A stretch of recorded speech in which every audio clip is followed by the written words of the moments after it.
If loading and going is what's best for your patient, then do that. If you need to stay there and do a few skills first to stabilize them, then maybe that's the best thing to do. Early identification and early treatment on these patients is what saves lives. Right. And that data is clear.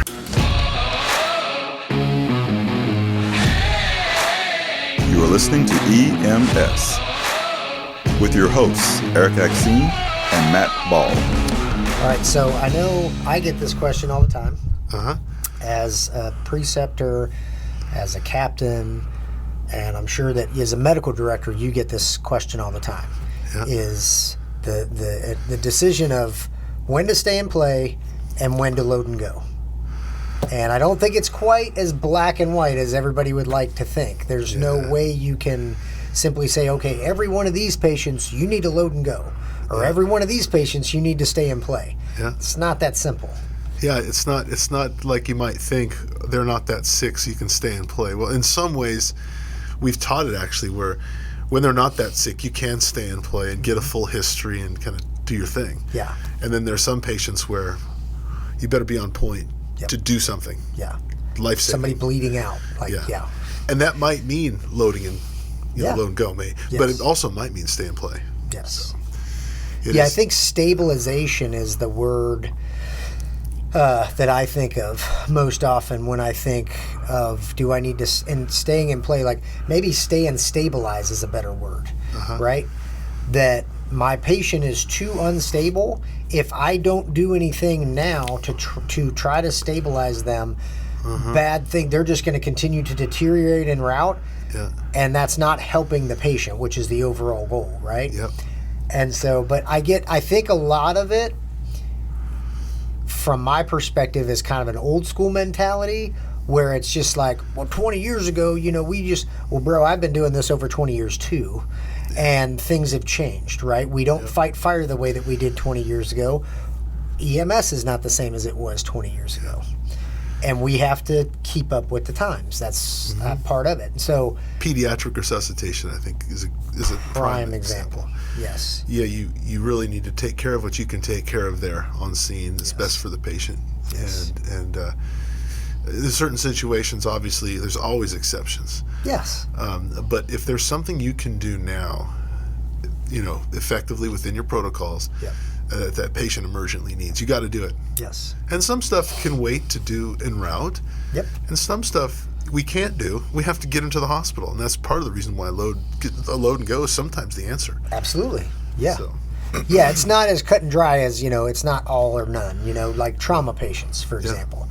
Trauma patients, we cannot fix something going on in the body. We can't fix it. We can put a Band-Aid on it, the proverbial Band-Aid. We can do that, but we cannot fix it. They need a trauma hospital, right? Yeah, that's right. No. And so you got to get going. And I think a lot of it has to do also with what's your transport times. Are you using air medical? Or are you 5 minutes from do you work in Dallas, Texas, and you're 5 minutes from multiple level 1 trauma centers? Yeah. That has to play into the decision. Do you have blood? Do you have blood? Yeah. Do you have tourniquets? Do you have TXA? Do you have blood? Do you have... Yeah, I mean, there's so many factors that play into it. Well, the more and more that we're held accountable to... I guess the more capacity that we have in the pre-hospital environment to treat patients, the more the responsibilities we have, the more ways we can deliver care, the more complicated these decisions are becoming. Yeah. And it's only going to get more complicated. There are so many things that we can do now that we weren't doing just a few decades ago. Oh, yeah. That, it used to be just a transport service. Yep. It was far more complicated than that now. Yes. So when you're making that decision and you're looking at your patient, you got to ask yourself, is there something that I need to do right now that's going to save their lives? And that's why we have these algorithms, the March algorithm, the ABCs, the CABCs, all of these things.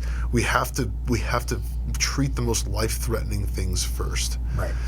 And sometimes I think, and we talked about this in our airway lecture, we get so focused sometimes on the airway that we forget to resuscitate our patient first. Yeah, we don't notice their blood pressure is 90 over 40 or 60 over 40 or something. Yeah. And then some of the literature out there doesn't show any mortality benefit for out of hospital discharge, for example, with sudden cardiac arrest with intubation. With intubation, yeah.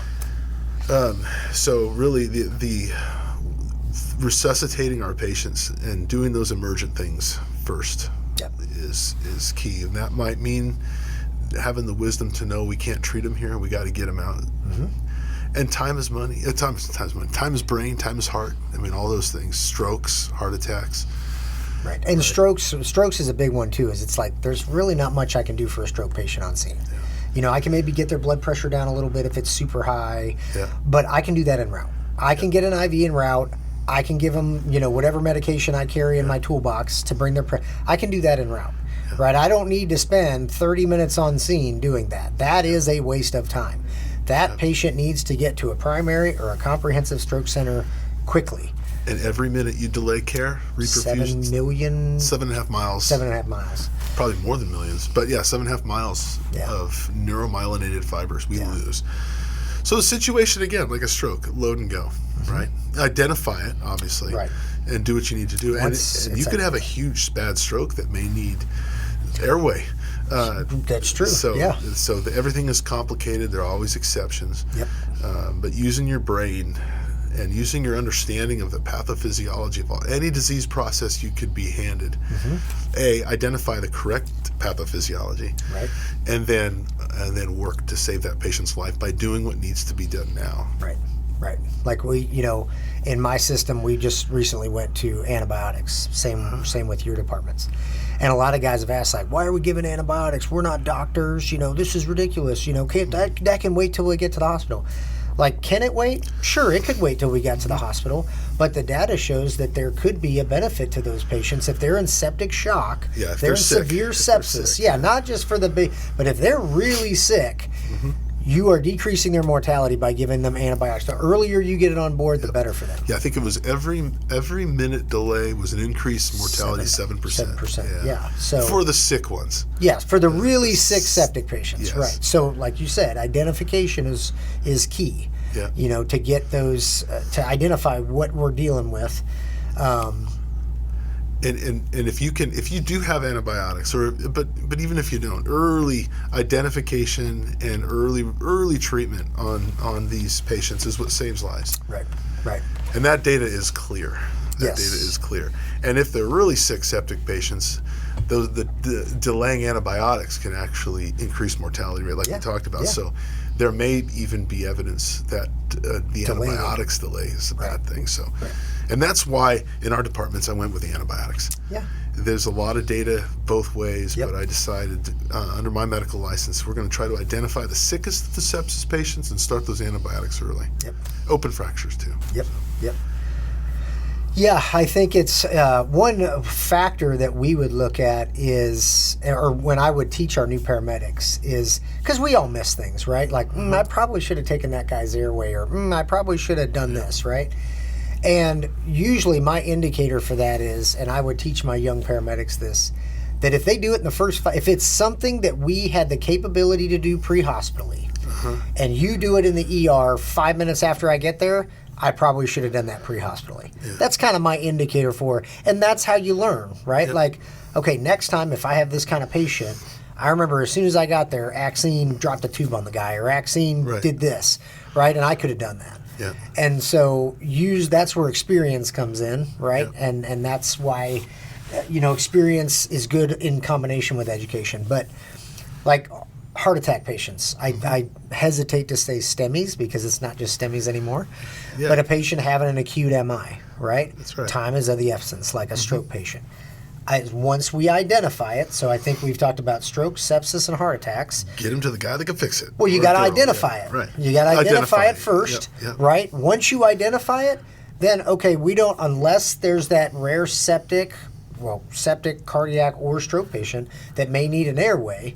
Other than that, let's get them to the box and let's get going where we need to get going. Yeah. I can start IVs en route, which I think is kind of a little bit of a lost art these days.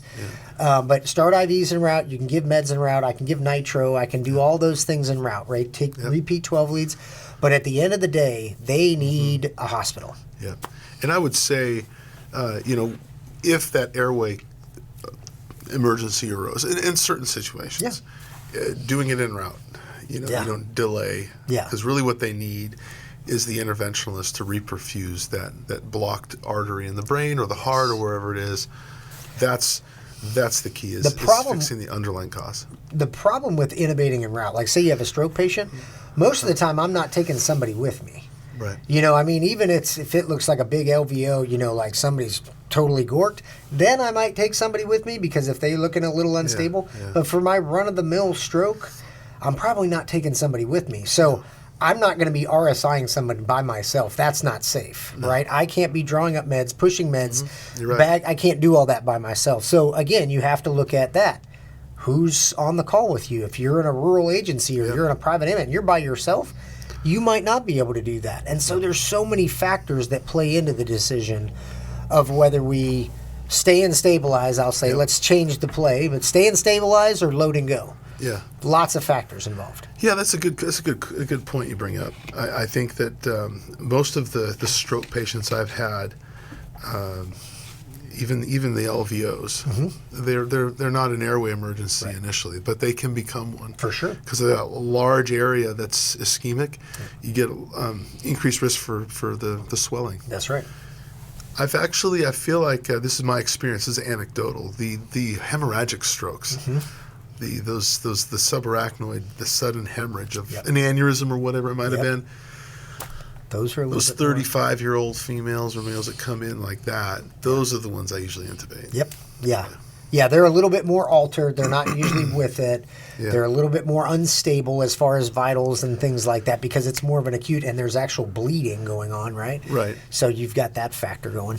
But in the ambulance, you don't really know that.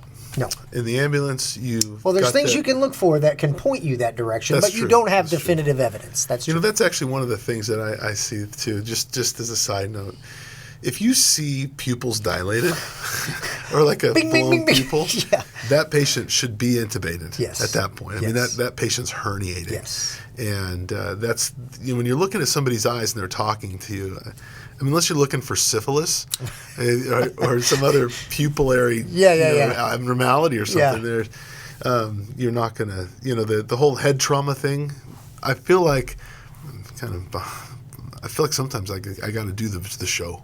Oh, okay. Oh, looking in the pupils? Yeah, like, because mom and dad... Eyes are pure pearl, If the parents are looking at me examining their kiddo and I don't look at the eyes, it almost... What, does this guy know what he's doing? But I don't want to explain myself. Right. No, you could have a traumatic iritis, or, there's certain things that can happen with like a traumatic pupil.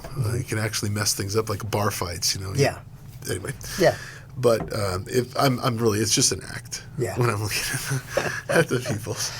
Because I know it's a late finding, and it's kind of like tracheal deviation. Like, you're not going to see tracheal. I've never seen it. I've had a few tension pneumothoraces, but I've never seen tracheal deviation. That would have to be really bad before it's pushing.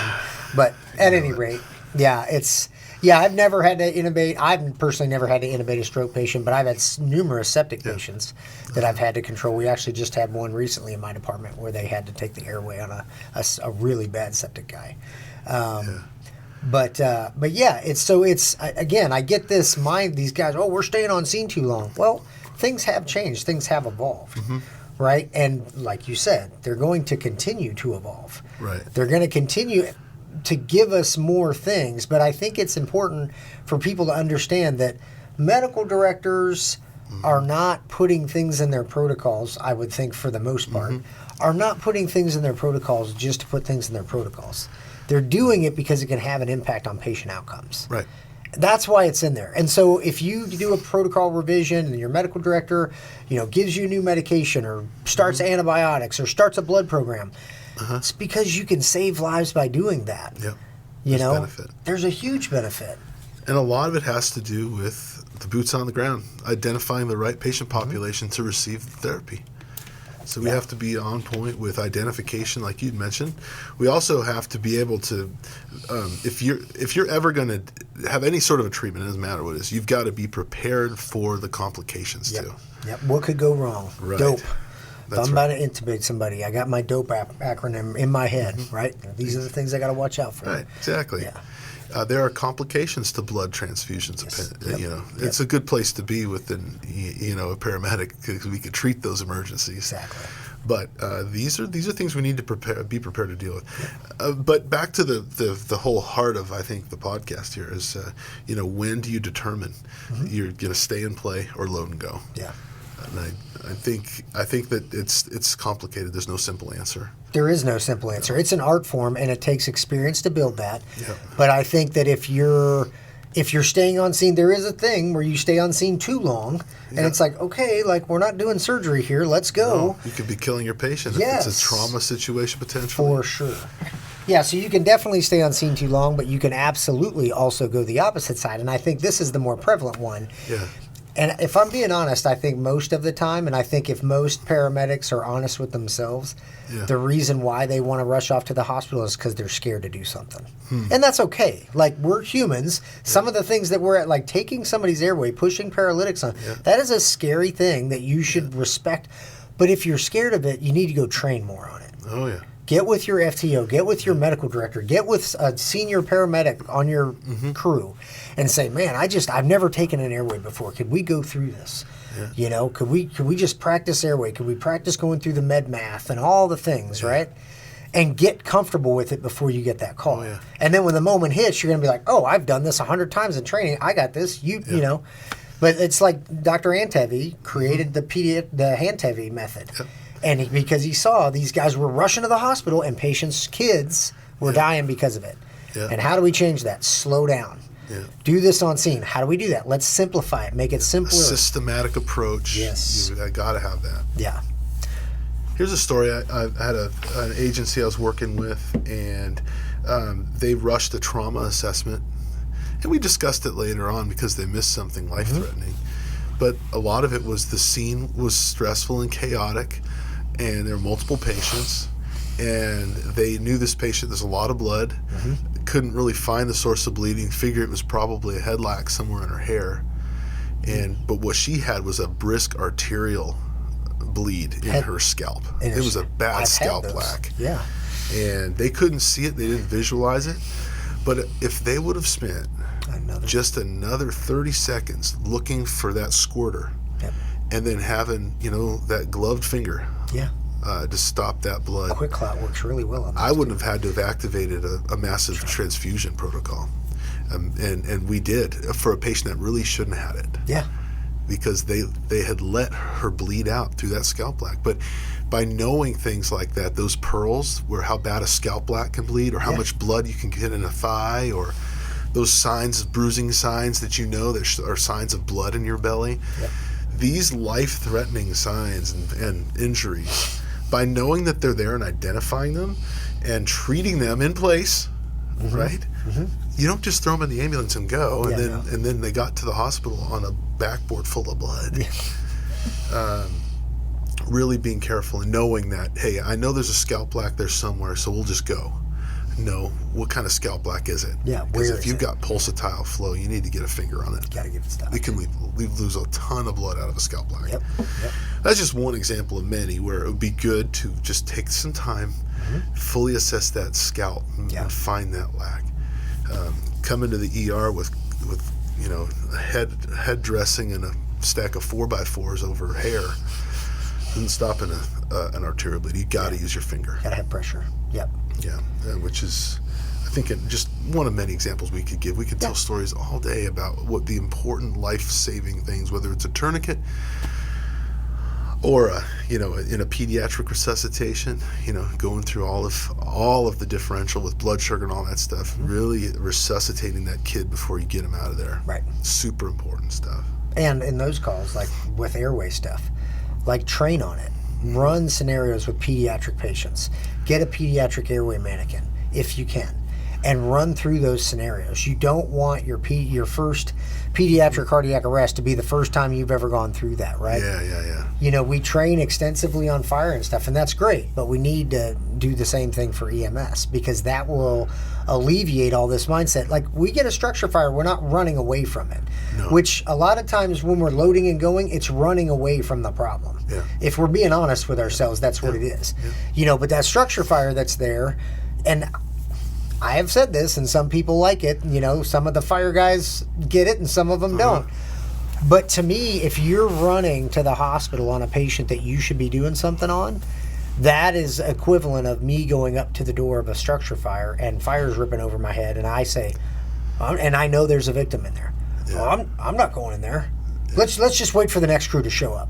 Yeah. It's the same thing. And guys don't want to necessarily acknowledge that that's really what's happening, but that's really what's happening. Let the ER take care of it. Exactly. Oh, well, we're not doctors. Take him to Dr. Axine. He'll fix him. Okay, well, he's not going to be alive by the time we get him to Dr. Axine because he's bleeding out right now. Right? So we need to do something right now. It really, and you can't prioritize these things unless you've accurately assessed your patient. And to accurately assess your patient, you have to have a systematic approach. Yes. Something you do, an evidence-based, systematic approach you don't deviate from. Yeah. It's I call it your flow. Yeah. Right? It takes medics a while to figure out their flow. Yeah. Right? So, when you come out of paramedic school, so when I get somebody in to do their mega code, I'll tell them, like, when the doctor comes in here, you're going to get nervous. Yeah. So write down OPQRST, AEIOU tips, sample history, all the things, right? Because you can have those on there. Because I said, I guarantee you, when he walks in here and he starts giving you scenarios, you're going to go blank and not remember what you're supposed to ask. Yeah. And the other thing I tell him is don't rush. And again, like on scene, sometimes if there's an obvious thing, if I see obvious bleeding, I'm going to put pressure on that and stop that bleeding. But when you're doing your assessment, take your time. Yeah. Get the information. Or maybe if you're a good officer, a good partner, get that information for your paramedic. But yeah, you got to start with a good full assessment to get a good picture of what's happening before you start treating things. Yep, that's right. And know what your capabilities are and your limitations, what your scope is. There are certain things you just are never going to be able to do in an ambulance that a trauma surgeon is going to do in the OR. Correct. You don't want to get in the way of that happening. Right. Yeah, trauma surgeons don't like it when you do that. No. And again, too, I think so. Early a good assessment, identify what the problem is. I then think about, again, we're thinking about patient care. Is this something that I need to get to the hospital now for? Is this a stroke? Is this a heart attack? Is this a really sick septic patient or a trauma where, man, there's really not much I can do for this patient. We need to go, and anything I can do it en route. Or, if I've got a 30-minute transport time, that's what I'm thinking. Or I'm thinking about calling a helicopter. It is more complicated. Or I'm like, I'm 5 minutes from a level 1 trauma. Let me take some time here. Let's call the blood guys out, or however your system does it, and let's get blood going because I don't know if this guy can make it 5 minutes to the trauma center. He needs blood now, or they need blood now. And that's usually what kills people in traumas is blood loss. Yeah, it's the number one. By having blood, you can really do a lot of good potentially with the right patient. That's right. Penetrating trauma has shown the benefit, but you get anybody bleeding. It can be a medical cause too. OB, GI bleed, GI, hemorrhage, postpartum, whatever. Getting people what they lost saves lives. Yeah, saline doesn't carry oxygen. No, and that's again a great example of something we can do on scene. Yeah, for sure. For sure. Yeah, so again, it's not black and white that we can always stay in play and we can always load and go. Sometimes there's people that are staying on scene too long and messing around too much. Yeah. But there's also, and I think this is probably a little bit more prevalent, is that too often people are just rushing off to the hospital when there's something that they should be doing and they're not doing it, whether they don't want to do it, they don't want to document it, they don't want to go through the hassle of narcotics documentation, or they're scared of the procedure. Man, I've never RSI'd somebody before. I'm terrified of giving somebody rock, right? We'll get comfortable with it, right? Yeah. Because the problem is, if you take that guy to the hospital, like firemen are always worried about getting fired. I'm going to get fired. I'm going to get in trouble. It's like, well, do the right thing and you won't get in trouble. Right. If that's all you do, you'll be fine. Yeah. And sometimes you might attempt to do something. We're not always successful in doing something. Yeah. But if you can prove why you were trying to do something, your intent was correct, you went through the proper stages of trying to do it, and you didn't get the tube, you didn't get the tube. But then you put an eye gel in, you bag the guy back up, whatever the case is, whatever it is, there was no bad outcome, and you were trying to do the right thing, you're going to be fine. Yeah. You're going to be fine. From a medical director standpoint, would you, Yeah, I agree. I think that if your heart is in the right place, even legally speaking, you're not being negligent. You're doing the best you can. You have an intent to deliver care to your patient, not to cause harm, and you're doing things within the scope of your practice for good reason. You're fine. Now, if there is a bad outcome, there may be some investigation, and you may have to go through some stressful periods of time, but Yep. but you can rest on the fact that you did the best you could with an intent to heal, Followed your not protocols. to cause harm, non-negligent. Yep. But I think one of the best ways to prepare for those situations before they happen is to practice. Yeah. You've got to be over prepared for the unexpected so you could be prepared. Yeah. I think that's key. In fact, that's something we've talked about before. Oh, yeah. Think about what is expected and over prepare for that. That way you'll be prepared for the unexpected. Prepare for the worst case scenario. That way, if that happens, you're ready. And then everything else is gravy. Yep. Right? Every other call is going to be easy. If you're ready for the mass casualty, I got to end up, whatever, you're going to be ready. You're going to be ready to go. Like, okay, I got this. And the only way you get to do that is by, like you said, practicing. Well, I'll tell you a story where this didn't work out for me. Training? You did? Well, no, I thought that I was preparing for the worst possible scenario. I remember in residency, and I walked into my first day in the cardiac ICU, and what was given to me was far worse than anything I had imagined or heard of. I mean, it was so incredibly stressful and overwhelming. I couldn't do it. Couldn't function. I absolutely couldn't. I was able to cognitively function on what I was doing, but I had so many patients and so many things that came in at the same time. Yeah. I was just so overwhelmed. I had to ask for help. Yeah. I had to go to the attending physician. I say, hey, listen, I know that normally this doesn't happen, but I need help, and I'm concerned about these patients. I'm just a resident. I need you to step in and help me. And it was hard for me to do that. But asking for help is so important. Yes. Especially when you've got some skills maybe you're not 100% comfortable with. I know you've been checked off and you're good to go. Right. But when you have maybe a mass casualty event or something Now like it's that, not a mannequin. You're actually doing a thing. knowing to ask for help is really, really key. Yep. Don't be too proud to call for backup. How did the attending react? You know what? No joke, my attending in medical school, we had to push him around in a throne. Oh, on that's wheels. right. It was this guy? Yeah. Yeah, I really loved him, but he was tough, and he's really nice. And Yeah. I think he appreciated the fact that I had the guts to ask for help. Yep. And so he said, "Well, let's see we'll go see the ones that you've seen now, and then why don't you take your notes and go see the other ones you haven't seen yet?" And so we split it up, and Okay.